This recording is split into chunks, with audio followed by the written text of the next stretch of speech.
Hello friends, it's the funkyplaybrothers, and please remember to subscribe to our YouTube.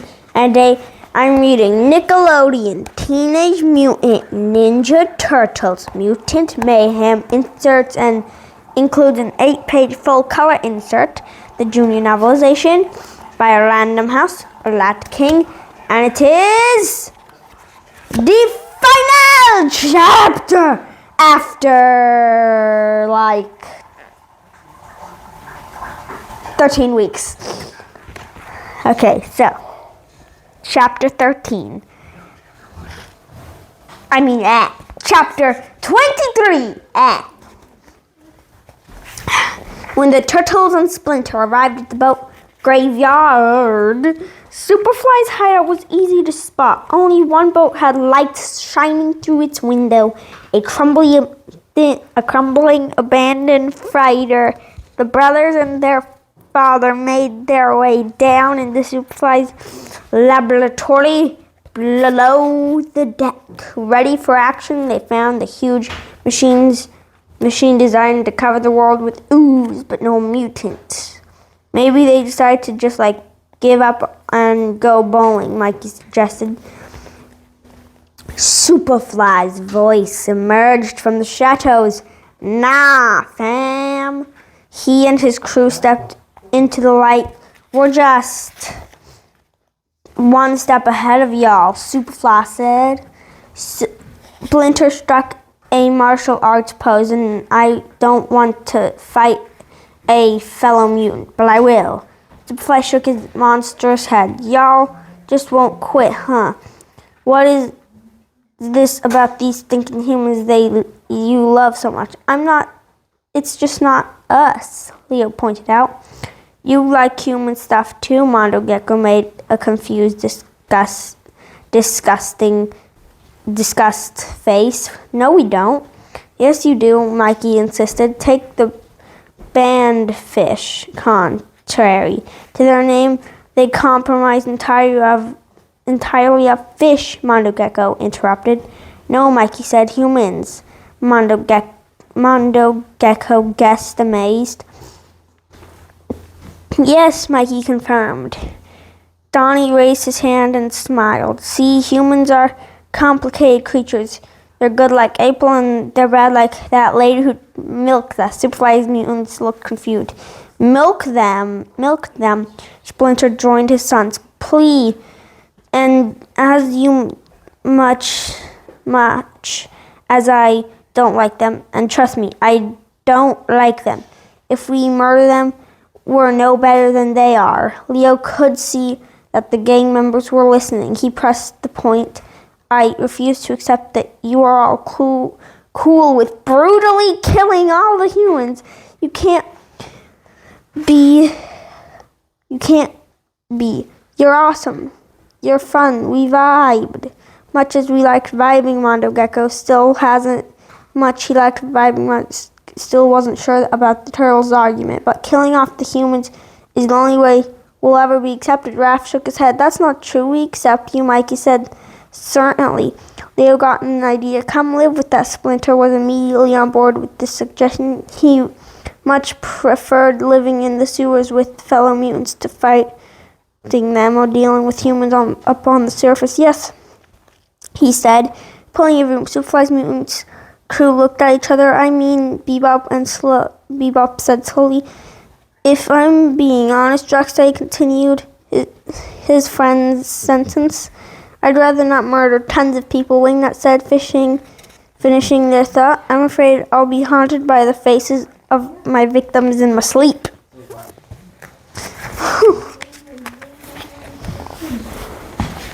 Mondo Gecko was touched by the invitation offered by the Turtles and their dad. You really let us live with you? Of course, bro, Mikey said enthusiastically. Brah, Mondo Gecko said, reaching toward him.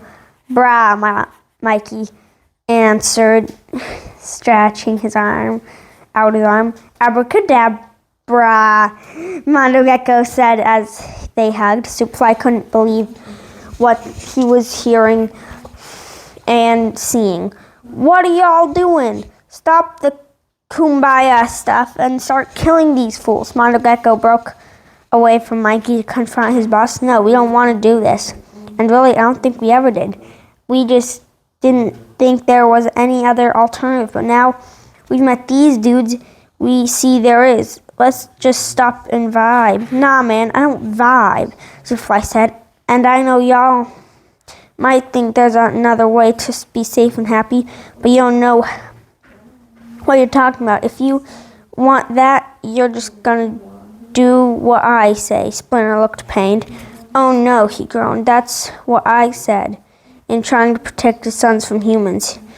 Had he been no different than Superfly? Seriously, Soup, Bebop said. Turned off the machine, Rocksteady told him, gesturing toward the huge apprentice. Superfly cocked his head to a sneer, forming his lips such as they were, or else what? His mutants froze, hasting to attack their leader. Yeah, that's what I thought, Superfly said. He looked at the gigantic ooze vaporizer. You want to stop at this machine? You gotta go through me. The mutants looked at each other. It was clear what they were thinking. Are we really going to go through with this? Are we going to attack Superfly, the mutant who raised us? Let's go, Mondo Gecko said. They charged Superfly, but you can't beat me, he shouted. I know, y'all. I know what you're gonna do before you do it, not wanting to hurt their siblings. The mutants instead tried to destroy the machine, but every time one of them rushed at the apprentice, Superfly fended them off, tossing them aside like paper dolls. Finally, by rushing Superfly together at the same time, the mutants managed to shove him into the machine. Whack! The device started to shoot out sparks. Well, he saw that his creation might be damaged. Superfly started fighting even more fiercely. Rah! He roared in fury, the machine shaking and sparking, powering up. Superfly tried to fight his way to its red launch button, but all the mutants managed to push him back. Just stop, Leatherhead yelled. Please, Mondo Gecko begged. This isn't gonna make you happy. Never, Superfly bellowed. Humans are evil. They have to pay. Summoning every ounce of his mutant strength to push back his siblings and cousins, he smacked him into the launch machine, sending bolts of power zapping through his body. Superfly was stuck to the device like a magnet on a refrigerator. Roxanne and Bebop charged the machine, slamming it in through the wall of rusty old boat. Crash! Everyone watched through the gaping hole in the hull as the massive contraption and Superfly fell into the ocean with a tremendous splash. Sploosh! The villain and his creation sank to the dark, cold water and disappeared. A few bubbles rose to the surface. They all were still in the moonlight. Did we stop it? Mikey said. I think so, Splinter said. And Superfly Donnie asked, peering into the Black Sea. Is he gone? The other mutants looked at each other. I wouldn't count on it, Mondo Gecko said. Superfly is very tough, Bebop muttered. Superfly super tough, Roxy agreed. Everyone stared at the waves for the moment. They had stopped Superfly from destroying human life on Earth, but most important, they'd done it together. And if he ever came back, they knew they'd stop him again, no matter what his new plan might be. Working together could tackle pretty much anything Superfly or anyone else for that matter threw at them. Mikey looked at his brothers, his father, and all the other mutants standing together. They looked strong and confident. They looked ready. Mikey drew a deep breath, and his chest swelled with pride. Cowabunga, he murmured quietly. And that's the end of chapter 23. But I have a question. Where is the final part where Superfly turns into a giant mutant thingamabob, and like in the movie, and then they still beat him, and it's much cooler when they beat him like that. It is way, way cooler. So probably want to go watch the movie after this video ends, and you probably really want to watch that because this is nothing like the movie. It cut a lot of lines out of what had in the movie, and it's 8 out of 10. So, friends, thanks for watching. Like, comment, subscribe, hit the notification bell. Follow us on Twitter at the Funky Play Bros. Follow us on Instagram and TikTok at the Funky Play Brothers. Support our vlog at Cash App at the $sign Funky Play Bros. So you have more unboxings, more taste tests, more adventures, more monies, and for support. Thank you for watching. Bye.